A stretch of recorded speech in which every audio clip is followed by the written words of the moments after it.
ওং নমঃ শিবায়।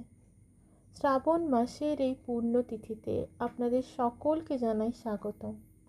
এই মাস হলো শিবের মাস, আর সেই শেষ সোমবারের শিব পুজোর কিছু নিয়ম জেনে নিন।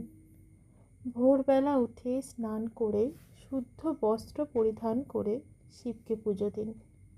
মা বোনেরা, আপনাদের প্রতি আমার একটা বিশেষ অনুরোধ, আপনারা আলতা পরবেন এবং পারলে লাল পাড় সাদা শাড়িও পরতে পারেন।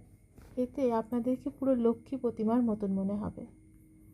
শিব পুজোর জন্য কিছু সামগ্রীর প্রয়োজন হয়, যেমন গঙ্গা জল, পরিষ্কার 3টে পাতাযুক্ত বেলপাতা, ধুতরা, আকন্দ ফুল, শ্বেত চন্দনও লাগে।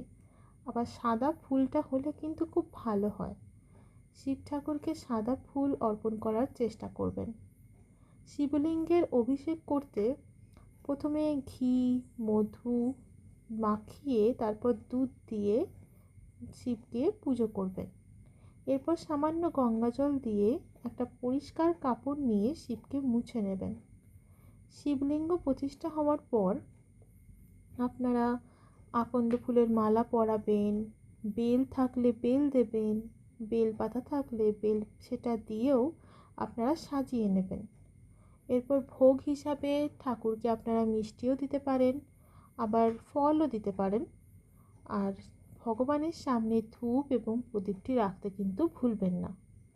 এরপর মনে মনে শিব চালিসা পাঠ করবেন অথবা শিবের নাম জপ করবেন। এই দিন প্রধানত মহিলারা আতপ চাল খেয়ে থাকেন, সিদ্ধ চাল খায় না। সাবু এগুলো খেয়ে থাকেন, বিশেষ করে চাল জাতীয় এবং চিড়ে জাতীয় কোনো এবং মুড়ি এসব কিছুই কিন্তু মহিলারা খায় না। তো আপনারা এই নিয়ম নীতিগুলো একটু মেনে চলার চেষ্টা করবেন এবং উপোস থেকেই শিব পুজো করার চেষ্টা করুন, তাতে আপনাদেরই লাভ হবে। এতে আপনাদের পরিবারের সুখ শান্তি সমৃদ্ধি নিশ্চয়ই বাড়বে।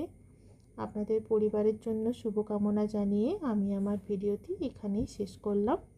ভালো লাগলে লাইক, শেয়ার এবং সাবস্ক্রাইব করবেন। ধন্যবাদ।